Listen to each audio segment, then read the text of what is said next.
Cornhole Nation, we hope you have recovered from the long weekend, recovering from that 2019 ACL bag brawl, traveling back from Arizona to wherever you are now. We're going to welcome ACL Pro Scott Lane, who dominated the weekend in Arizona, as well as recap the great national that we just had. This is the ACL Throwdown.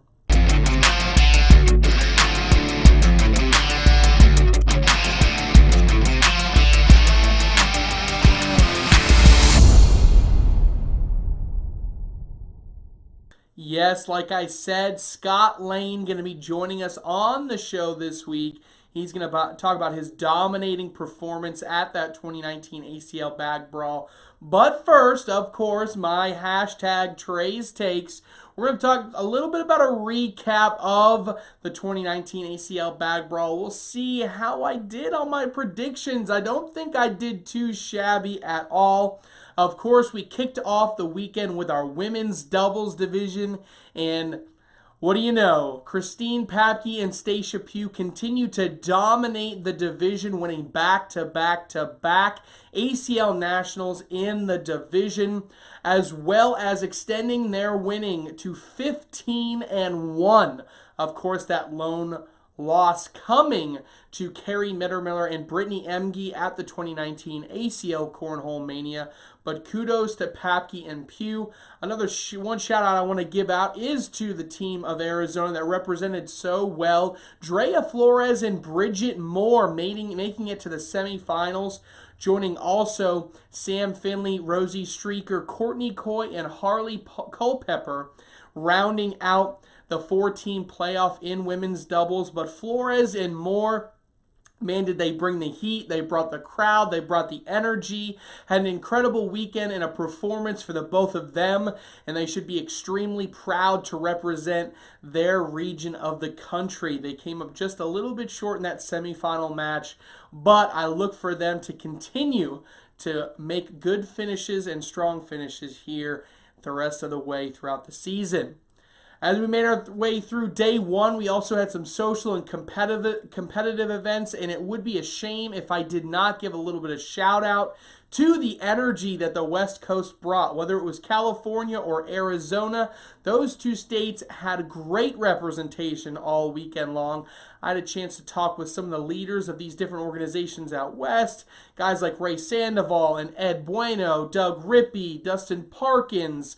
All these people were so excited to have a national out west. They were pumped up to be able to represent it so well, and they did a great job coming out in waves, bringing the energy. The social singles final that I saw, I think there were more people rooting for Jared Sanchez than half the people at the broadcast court that we had at the last game of the weekend.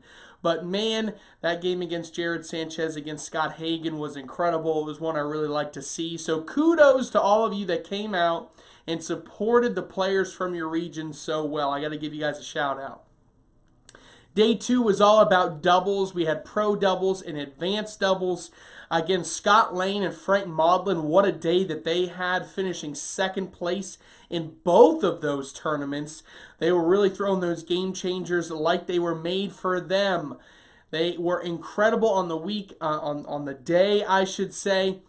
Josh Lunsford and Jimmy McGuffin stole the show, though. Jimmy McGuffin's airmail performances in the final on the ESPN broadcast were absolutely outrageous.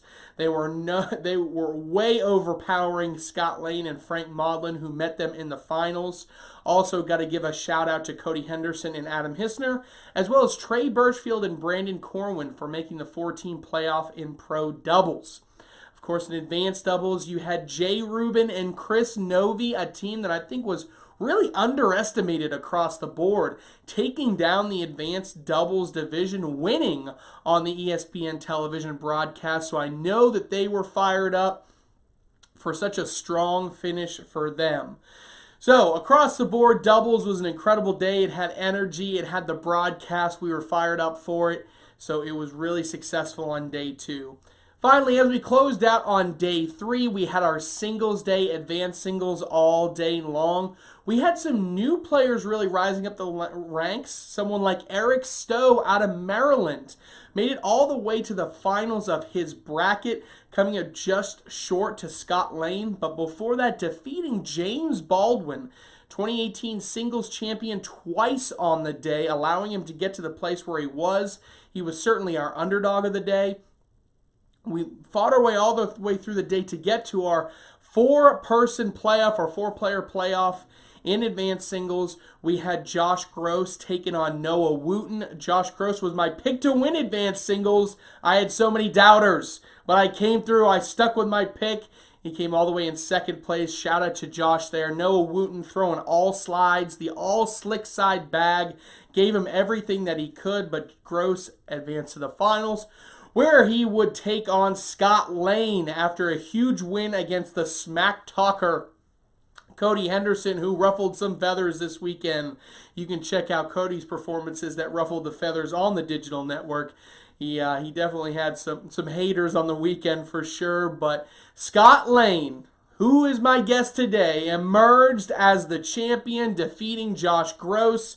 Josh Gross comes off a 28 bag in the hole streak in the semifinal and then gets shut down by Scott Lane in the finals, who was hitting airmail slides, pushes, whatever you needed, he was bringing it. Scott Lane wins the weekend, first in advanced singles, second in pro and advanced doubles, first in crew cup, as well as third in the advanced blind draw. So all the credit in the world has to go to Scott Lane. And that's actually going to end my recap so I can get to my conversation with Scott freaking Lane. SFL is here on the show. Let's chat with Scott and see if he's as fired up as he should be for a big weekend in Arizona. ACL Pro Scott Lane, Scott freaking Lane, I should say. SFL is back, ladies and gentlemen, coming off a dominating performance at the 2019 ACL Bag Brawl. First place in singles, first place in crews, second place in pro doubles, second place in advanced doubles, third place in a blind draw. I mean, you almost just can't even get a better resume. Scott, thanks for coming into the show this week. And, man, what is it like to be back? Well, after the lull I've had, it feels great to be back, and I can't be more excited to play again. I can't wait for the next national, I can tell you that. Yeah, I mean, you just came out swinging. I mean, it seems like for, a year or so, people forget that 2016, you came in second place. The only person you lost to was Dale Smith, and now, for 2017, 2018, kind of faded a little bit. So what changed? What enabled you to get back to this point?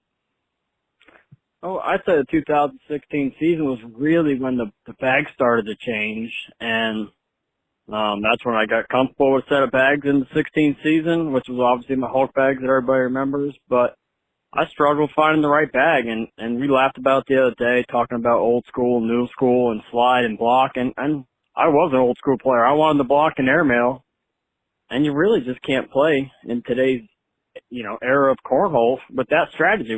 If you're not going to play a perfect game, you'll lose, and that's what I've been doing. So coming into this national, I had the mindset of just I've been changing my game to accommodate Frank with game changers, and those bags are a little faster than I used to like.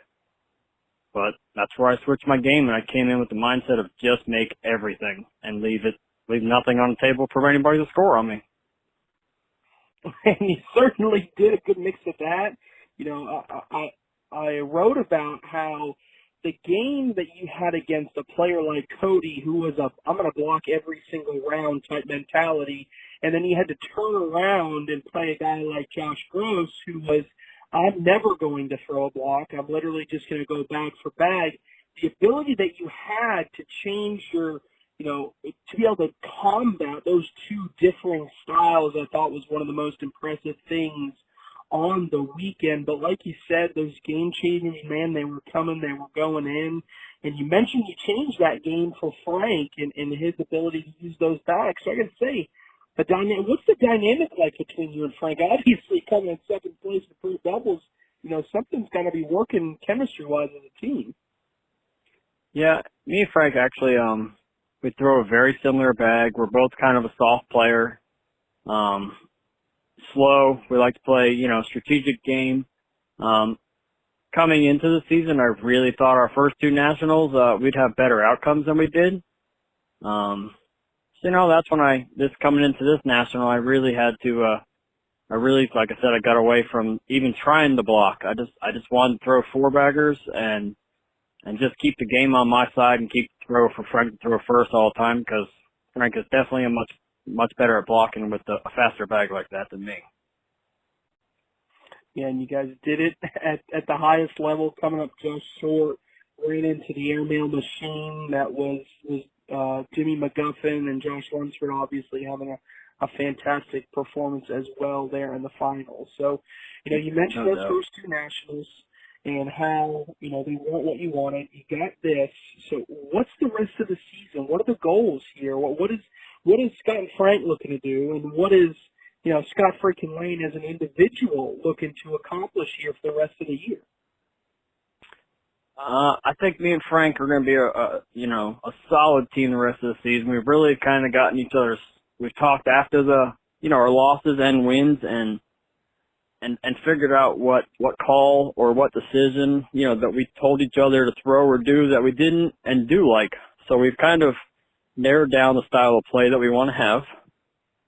And as a single player, I don't plan on losing again. Just the way it is. You told me you had the utmost confidence in your game, and you just knew that you weren't going to lose again. I remember that conversation that you and I had going into it. You just weren't going to lose again, and you didn't prove yourself wrong. That's for sure. Mr. Scott freaking Lane, he is back, ladies and gentlemen. Scott, I appreciate the time. Thanks for sitting down with me on the ACL Throwdown, and I don't even wish you much good luck, but I will give you a good luck the rest of the season and obviously into those championships where you look to be at the top of the title at the end of the season. All right. Appreciate your time, Trey. Yes, Scott freaking Lane is back, ladies and gentlemen.